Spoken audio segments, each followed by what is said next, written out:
I literally was tearing up my hair for a minute, and I was like begging God. I was like, just please take this pain from me, God. I don't know what I'm learning from it right now. Welcome to the Bible in 1 Year podcast, brought to you by two Brits and a Bible. If you like the idea of a casual yet meaningful chat about the Bible with a couple of mates, listen in, this could be good for you.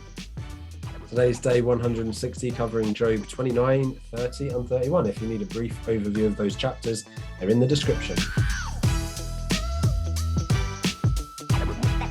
All right, we've both got the same point to begin with as well. Do we? You said 29-1. Mine is 29-2. 29. You just wrote 29-1 to try and sneak in. I apologise. Turns out I'm going to have to lose another rock, paper, scissors then. Probably not. 3, 2, 1. No way! Yes, this is so crazy. But I think I lost like 6 in a row, so I'm only like 6-3. 6-3 now. It's still pretty bad, but yeah, I mean, it does feel good. You're starting to question yourself now. The way everything I've ever believed in, mate, except the Bible.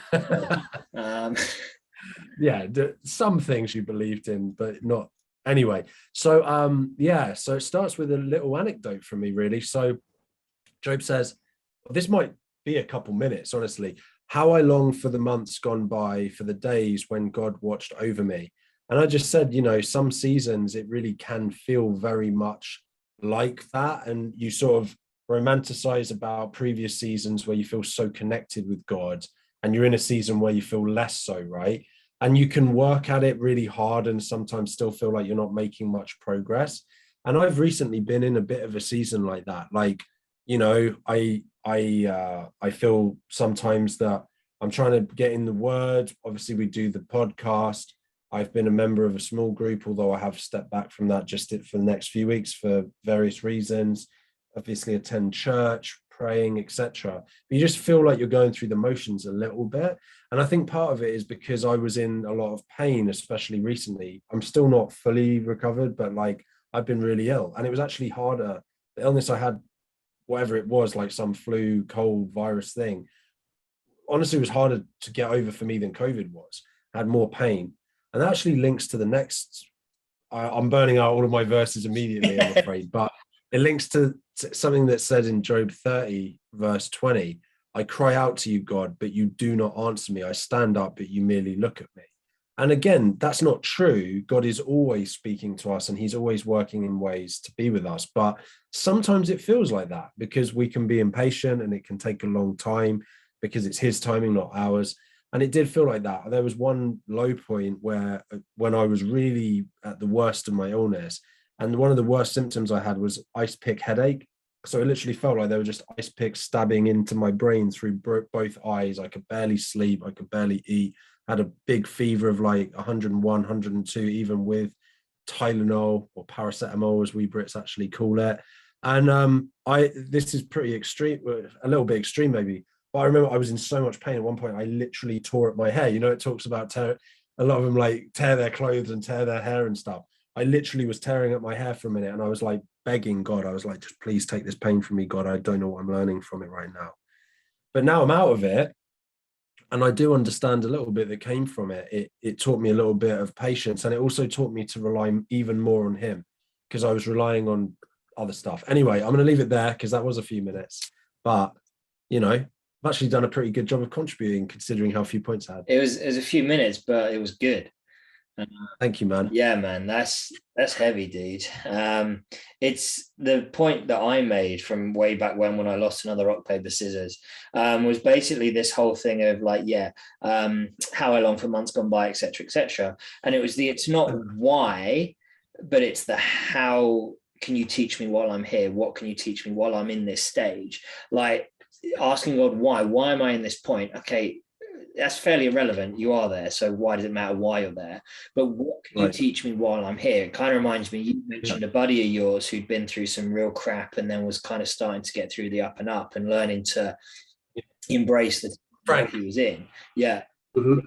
And it's just exactly that, really. If we're focusing so hard on the whys, we're missing what God is actually trying to teach us if we just ask the right question. If we're just asking the wrong question, we're going to keep getting the same answer or lack thereof. Yeah, that's really good. That you made me laugh a lot when you said way back when I lost rock, paper, scissors, like Yeah. as if it was several days There ago. was sticks. Yeah. Yes. It's That's cool, I didn't like this bit. How's that for a way to start? Job 29, 11 and 12. Whoever heard me spoke well of me, and whoever saw me commended me, because I rescued the poor who cried for help. Did they speak well of you and commend you because you rescued the poor? Because that shouldn't be your motivation for doing it. It's not like the whole selfie of putting some money in this guy's basket. Right. Now, by the sounds of it, it's a bit of a dick comment, because Job did so much, and obviously that is very apparent. But just the way that was worded could be more to do with the author than what Job was actually doing, his intentions. But either way, 100%. And that's I don't really see Job ever really talking about how he does all this for the glory of God. So that's a problem. Yeah, very true. I'll keep plugging on for a little bit. Similar to a topic we chatted about the other day, where it's talking about in 29:18, I thought I should die in my own house, my days as numerous as the grains of sand. All this kind of thing of like, well, I did everything right, so I should be getting this, that, and the other. That sounds more like prosperity gospel. That ain't what we're all about, yo. No. That's terrible. The reason we're not about it is because the Bible's not about it. It's not in there. True that. Like, unless you do some serious editing. Yeah, which I ain't that good, and I wouldn't want to be that good. I'd rather be in heaven. But yeah, it's more about that whole same point, really. Then, just touching on that for a second, actually, what you just said. I think it was Matt Chandler who said, or no, it wasn't Matt Chandler. It was Paul Washer, who I also freaking love. He's great. He says, if you're living your best life here, that probably will be true. As in, if it is your best life here, you're probably not making heaven. Like, there should be it's an interesting comment, and it's maybe above pay grade stuff. But the point I think he's trying to make is that there should be some struggle and suffering potentially in this life.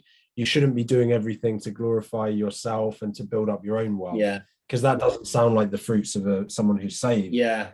That's a very sweeping statement, but I think there's wisdom. Yeah. And I guess the more you are striving to live your best life here, the more you're the point of why you're here.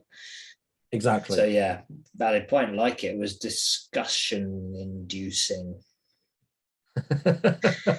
Yeah, it was. All right. Job 31:1. I have made a covenant with my eyes not to look lustfully at a virgin.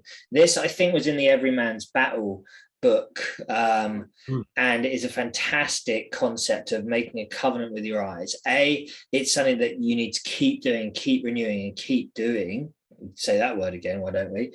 But also, it kind of reminds me of just how the amount of covenants that were broken by the Israelites wandering through the wilderness. Actually, the amount of times I've made that covenant with my eyes, failed it pretty miserably, but having to keep coming back to it, because it's in the sort of the whole guardrails thing, which is a great Andy Stanley talk. And it's the first guardrail in and around that whole thing of sexual promiscuity and what have you, is actually your eyes are the gateway into everything else. So the more you can bounce your eyes, make a covenant with your eyes, this stuff, the better off you'll be further down the road. 100%. Yeah, that is a way that you end up getting yourself in trouble a lot, and you do need to be very careful and guard your eyes. That's great, man. In 31, I'm now today speaking just generally about a chapter. So I just said, Job's talking about all different sins here. He's talking about lying, he's talking about lust, which you just touched upon, he's talking about greed, he's talking about several others. But what's hard for me to believe is that he seems to think that he hasn't done any of them. And obviously that's not true. And that's one of the issues with Job, I think, right? And that's one of the things I think that even though that it does seem really harsh on him, I think that's one of the big reasons God allows Satan to do this to him, is to humble him a bit with this stuff. Because obviously he's committed some of these. Yeah. There is a encouragement. Yeah. That's fair. That's cool. I do have a couple more points. Honestly, I think I'm going to throw them into tomorrow, if that's okay with you, though you've got a shed load to talk about tomorrow. Either way, tomorrow's Bible reading is going to be Job 32, 33, 34. So why don't you beautiful people pick up your Bibles and get reading? In the meantime, please consider joining us on social media at 2 Brits and a Bible, and sharing this with someone to help spread the word of God.